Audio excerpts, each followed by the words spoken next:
නමෝ තස් භගවතෝ අරහතෝ සම්මා සම්බුද්දස්ස අට්ඨිනං නගරං කතං මංසලෝහිත ලේපණං එවං ජරාච මච්චුච මානෝ මක්ඛෝච ඕහිතෝති.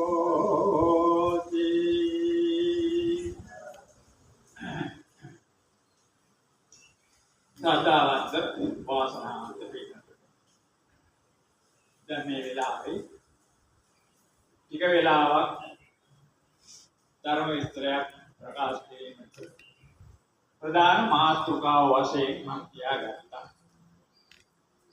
ජරාවන්ගේ මේ අට්ඨිනං නගරං කතං කියන මේ ගාථා ධර්ම. මේ කාරණේ අනුව මේ ගාථාවේ තේරුම අනුව අපි ටික වෙලාවක් තේරුම් අරගෙන කතා කරලා බලමු. ඊළඟට ඊට පළමුවෙන් මේ දවස පිළිබඳව බොහෝ ශේක්ම දැන් කතා වෙලා තියෙනවා. කොච්චරවත් වැඩසටහනකදීම දැන් පොටින් කියනවා නම් අනුබුදු කියන මහරහතන් වහන්සේ ලංකාවට වැඩියෙන් පස්සේ ස්ථිර වාසය මේ පොඩි දිවෙන්නේ බුද්ධ ධර්මයේ බෞද්ධ ආගම හිටියා. ඒ ආශ්‍රය සියලුම සංස්කෘතික දේවල්. එතකොට ඒ වගේම අපේ ජාතිය පිළිබඳව ඒ කියන වැදගත් පිහිටි. ඊළඟට නාට්‍ය ශාස්ත්‍රයේ ඒ වගේම රූප ඒ කියන ශාස්ත්‍රීය අංශයේ සියලුම වශයෙන් ආරම්භනේ චිත්‍ර එතකොට පිළිම වාසයදී මරෝනේ ඔක්කොම ආරම්භනේ ඒක වශයෙන්.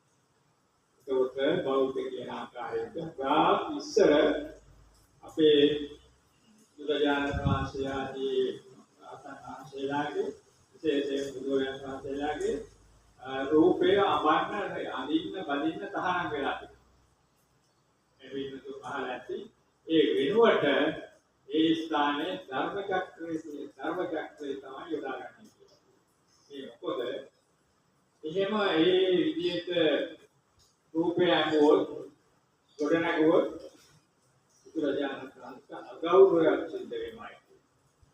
පස්සේදී ඔය අපේ අනුබුදු මහරහතන් වහන්සේ වැඩියට පස්සේ තත්ත්වය වෙනස් වෙලා මේ ආකාරයෙන් ඉතාම ලස්සනට අලංකාර දුටුවක් වේවට ශ්‍රද්ධාව බුද්ධියක් වෙනට වර්ධනය වෙන විදිහට ඒ ලෝතර බුදුරජාණන් වහන්සේගේ පිළිම නෙලන්න පිළිම වවන්න පටන් ගන්නවා. ආන්න ඒ විදිහේ විශේෂත්වයකට අපේ ජාතිය පුනරුද්දේශපත් කිරීමට වාසනාවන්ත වීමට මුල්ලු දවස තමයි අද ඒ අනුබුදු මහරහතන් වහන්සේගේ පැමිණීම. ඒ විදිහට නාම උතුම්ම දිනයක් අද විශේෂයෙන් සිංහල වූ අපිට. ඉතින් එහෙම දවසක මේ විදිහට මේ අටසිල් ඒ වගේම දසසිල් සමාදන් වෙච්ච මේ වෙලාවේ විතරයි මේ පින්වතුන් සඳහා එක්තරා ධර්ම විස්තරයක් ප්‍රකාශ කිරීමට දවස් ගන්න විදිහට මම මේ උත්සාහවන්ත වෙන්නේ. ඉතින් පොඩි වෙලාවකට ඒ ගැන මම නවත්තලා තව කියන්න ඕන කාරණයක් තියෙනවා. දැන් මේ පින්වතුන්ට පේනවා මේ ගොඩනැගිලි බෝධි ප්‍රාකාර විහාරේ ඒ වගේම චෛත්‍ය පිට ආකාරය. දැන් බැලුවම ඉතාම වාසනාවන්තයි. බොහෝම හැම දෙනාම දැන් මම සමහර විටක අර දේශුගා තුන හතර පාට විතර හිටියොත් එහෙ ඉඳලා එන ඇත්තෝ ඇවිල්ලා මගේ ගාට ඇවිල්ලා ගානේ ආපුනේ අතනින් පල්ලයට බහිනකොටම චෛත්‍ය රාජයන් වහන්සේ බබලනවා. ඊට වැඩිය හොඳින් ආදානාගාර ගාවට ඔය විදිහේ. ඉතේ බැබලීම් ඇති වෙලා තියෙන්නේ මේ පින්නතුන් යම් කිසි මුදලක් පරිත්‍යාගන්නේ මුදල් වල තියෙන දීප්තිය. දේශ සන්තෝෂය. බොහෝම වාසනාවන්ත පරිත්‍යාගයක්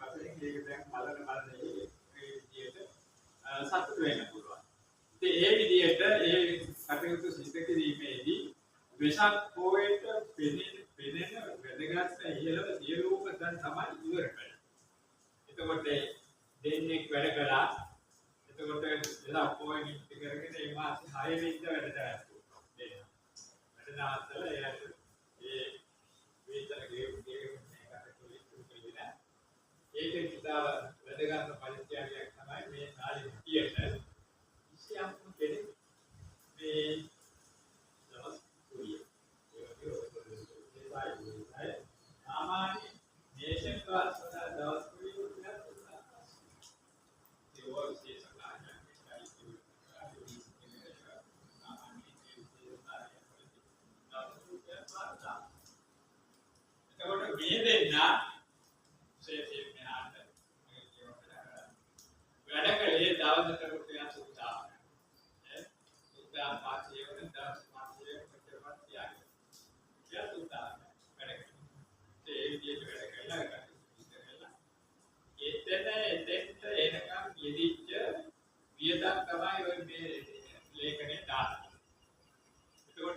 मासे में ये मासे में 18 වෙනිදා ඉඳලා විවිධ වෙනකම් වැඩ එක්කේ ඒ දැල්ලා රෝගයව පේස් කරලා දුන්නා ඒයත් වෙනවා ඒ ඊළඟ හරේ අර්ථාලේ දොරවල් තුන දැල්ලා කියන්නලා ඊළඟ විහාරේ මහ දොරවල් තුන ජනෙල් 8 ඒ සේරෝම ඉතුරුනේ කරගන්න බැරි වුණා ඒ තව දෙක තුනක් ඊට පස්සේ එතන පාල හදන බිම වෙයි කරා. අර ගණන් කොක්ස් කියන මේ රත්තරේ තියා ඒ හැරුණාම බලන්න අර පැත්තෙන් බැලුවම පස්සට පේන්නේ නැතුව තිබුණා අතුලේ ගැටක් පේස් ටික තිබුණා. දැන් පාය යනකොට පස්සේ පේනවා. එතන ඉඳන් ඊළඟ පාලේ අපි ඒවා පිළිබඳව සාමාන්‍ය බැලුවා. ආයවැය කියන්නේ කියනවා ඉතිරි වශයෙන් කුසල දෙකක්. ඉස්සර 17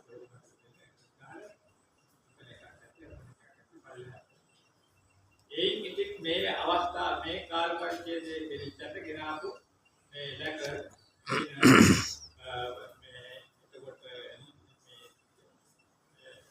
මේ බිල එතකොට රිලෙන් වයි එතකොට ජනෙල් වල ගන්න දොරවල් වල ගන්න වාර්නිස් වගේ ඒවා ගෙනාවු කුලිය සාමාන්‍යයෙන් බැලුවොත් 88000 අවයිවර නෑ තව කියනවා ටිකක් කරාගෙන කරගන්නවා ඒ වගේ තව දෙක විතර වැඩ තියෙනවා ඉතින් ඔය කියන කොටස යා එතකොට ඒ විදිහේ ඒක තමයි මතක් කරන්නේ කොහොමද ඔබ සුවේල් දෙනාගේම ඒක මුදල් දීපු ඒ සියලු දෙනාගේ මුදල් ඒක තමයි ඔය ලස්සන දිලිහෙන් ඔබ හිත සතුට කරගන්න පුළුවන් කියනවා අපලෝ ජීවිතේට මේවා යාද ගන්න පුළුවන් කොහොමද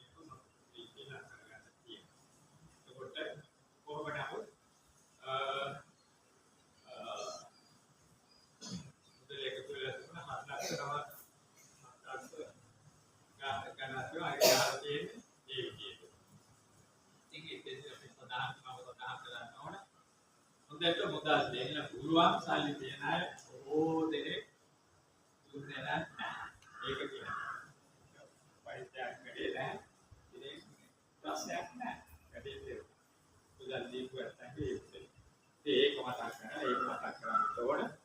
තව ඉතුරු විචාර ගන්න අර අපි අවතාර ගන්න පස්සේ ඒකත් ලයි ඉතුරු කටයුතු මේ වෙනකොට ඊළඟට දැන් මම මේ වෙලාවේ කෙටි වෙලාවක් එක වෙලාවක් ධර්ම විස්තරයක් ප්‍රකාශ කිරීමට මාතෘකා වශයෙන් ගාථාවක් දේශනා කරනවා. ධම්මපදයේ ජරා වාක්‍යය සඳහන් වෙන්නේ ඒ ගාථාව.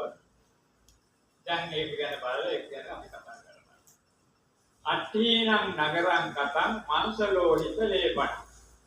ඒවං ජරාච මච්චුච මානෝ මක්ඛෝච ඕහිතෝ. බුදුරජාණන් වහන්සේ මේ දේශනාව කරලා තියෙන්නේ තරහ විදියක උපමාවක් සම්බන්ධ කරගෙන.